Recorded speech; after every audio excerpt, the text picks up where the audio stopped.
Hi, everybody. This is Gail Carson, and I'm broadcasting from the Idea Fitness Convention. And I have a guest with me who is well known in the fitness industry, and that's Peter Twist.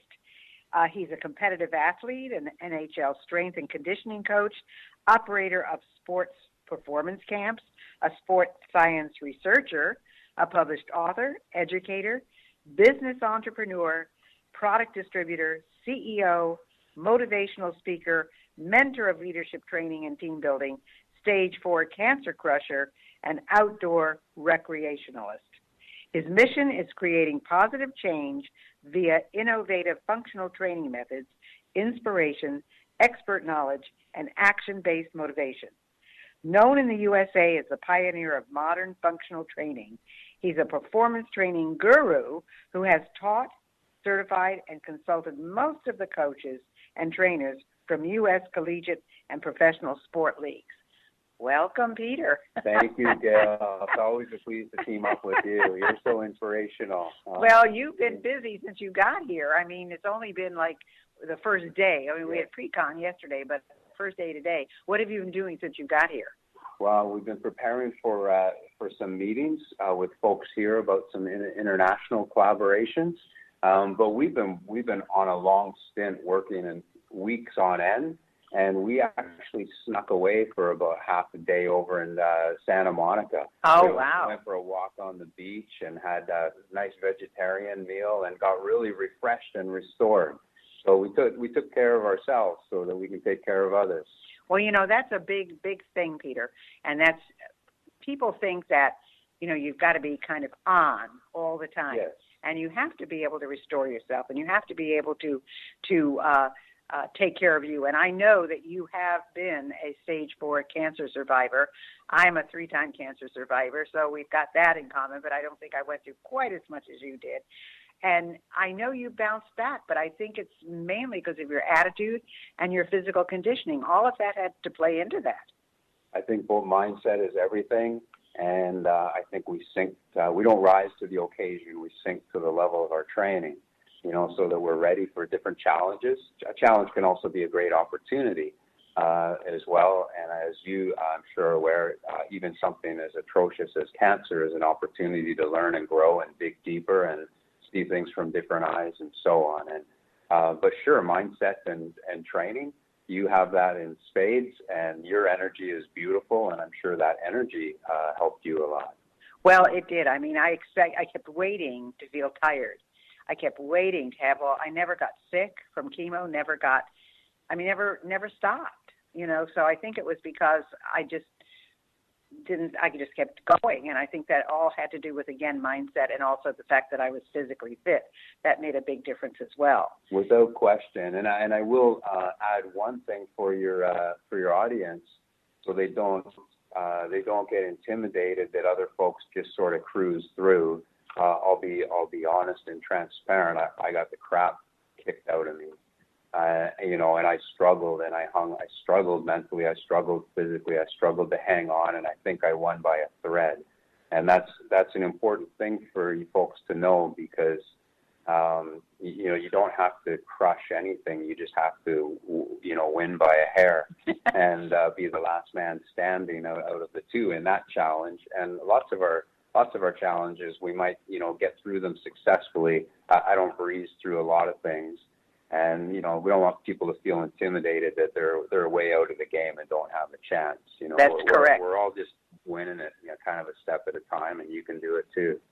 Well, I'm looking at, you know, the history and everything that you're doing, and you're heading training and rehab for China Olympic teams.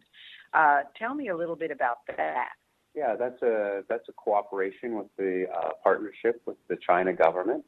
And, you know, I just have a long-term history in sport and training professional athletes, and trained about 700 professional athletes, but I also have 10 sport conditioning centers that treat and rehabilitate and train up athletes. So that's our specialty. With our education with Twist Conditioning that we share with the fitness industry, you know, we're really focused more on brain training and the software of the body to have a more skillful body. And that could be for an aging boomer who wants to do what they want to do, but we specialize for athletes to be the most skilled. And so we're sharing that in China, working directly with their national athletes to treat their injuries and to train them up for their sport. But we're also mentoring many of the fine China performance coaches and Chinese physical therapists to share our intellectual property and so that they can carry on with that themselves.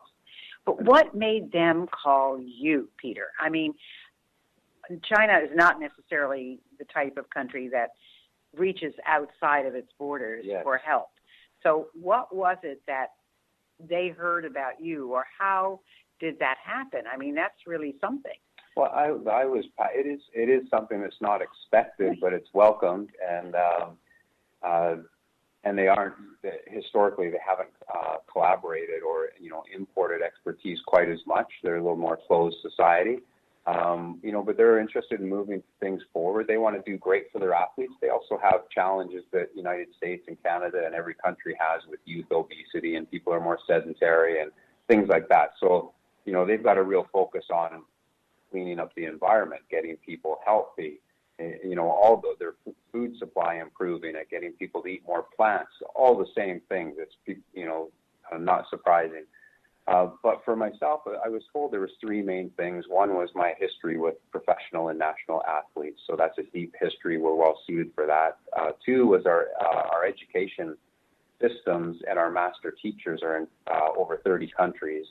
And, we kind of have a special place in the industry, a little bit one step ahead of where the industry's at, and trying to move training methods forward, finding ways to get more out of the body, and then we share those in education. So in our small trainer and coach world, that's well known around the world. And then a third was I've specialized in something called Child to Champion. It's a focus on youth physical literacy. Now, that doesn't directly apply to their current national athletes, but it does apply to the young athlete pool that they may be able to draw from in the future, as well as their higher vision outside of the Olympics to, help all kids. So I think there's the ability to target the elite athletes, but also help and groom the younger ones as well. Well, you said that you've got 10 strength conditioning centers. Yes. Where are they located? We have a bunch in Canada, on East and Western Canada. We have one in the United States that we've stepped into in Portland, and we have one in Thailand, which was our first tiptoe into the Asia market. Wow! And we're so excited, we're so passionate about athletes and helping collegiate, high school, pro athletes. So all our gyms are full of those. But we're really, really excited to expand those gyms. We kind of exist outside the gym space now because we have full-time medical doctors in each facility, and a full-time nutritionist. Now, interesting, the medical doctors are not a Western doctor; they're a naturopathic doctor, and the nutritionists, although they do a great job, and I've learned from a lot. Well, we're not using any nutritionist that follows the government food guide.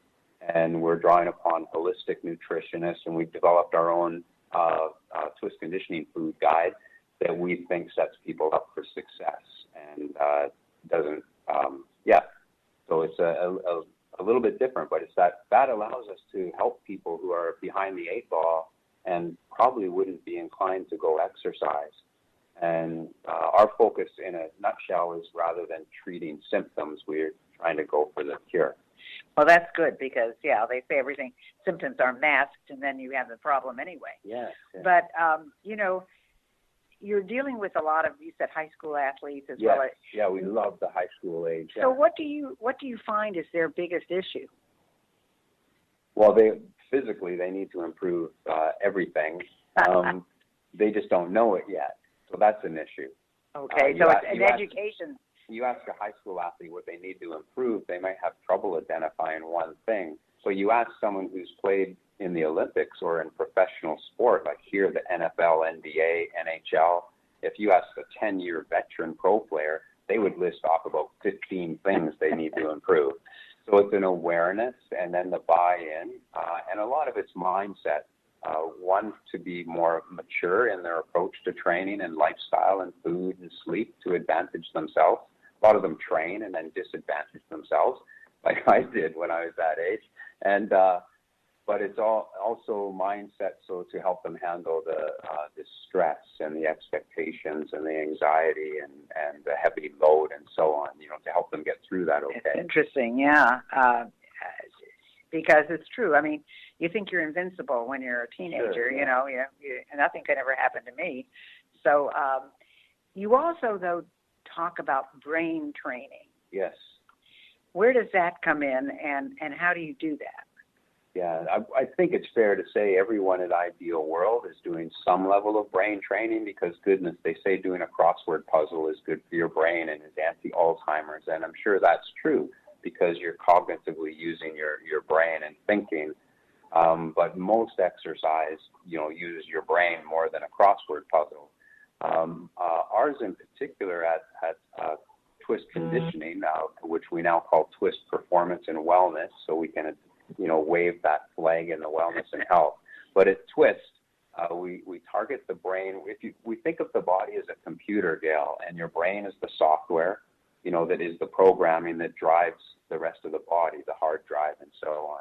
And so the way that I impose overload on the body, it's more geared to its program based on how the brain operates and all the billions of sensors in the body. And if I'm able to stimulate those properly, they're the ones that command the muscles and the fascia to work harder, as well as to move more sequentially, which means more fluidly. So it's kind of a reverse engineering. By targeting the brain, I can get more out of the body because the brain controls the body. And how long do you normally take to see any kind of transformation? I mean, there are people who want instant results, and yes. there are people that know it's going to take some time. So how long does it normally take for you to see some improvement, and do people get discouraged? Well, no, it's just 3 minutes a day with no effort, and you don't even need to show up, and you get sexier and rich, too. Well, those are two adjectives people like to hear, that's for sure. So we're for people who understand that you need to invest in something and that care enough about their health and lifestyle that they want to. People who fall outside of that aren't really for us. We help mentor people to get there.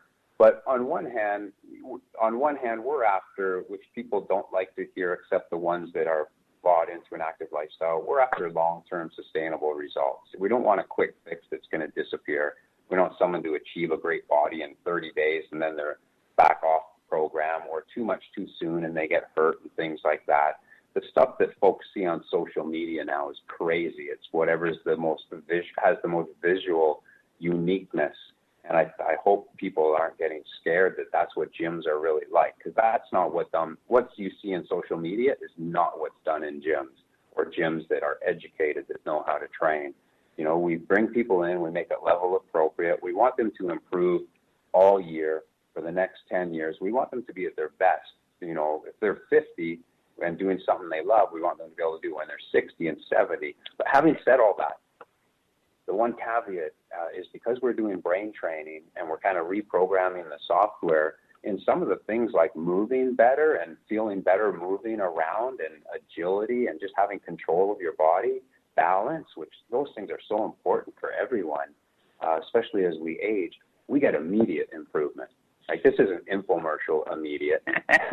This is educated immediate because we're making changes to the brain. It takes longer to lose body fat, put on muscle tissue, but our brain, we can reprogram it and feel different immediately. And that's when we get people bought in, because they've experienced success. And they just don't look different, they feel different. So, if you were working, I'm thinking about some of the movie stars who change their bodies for roles. Yes. And you see these, especially the guys, hard-bodied, the abs that everybody wants and so forth. And they say, well, I'm not going to eat this way for the rest of my life, and I'm not going to work out this way for the rest of my life. It's just not realistic. How much of that do you approve of? I mean, then you see somebody like The Rock, for example, and he always looks good to me. Yes.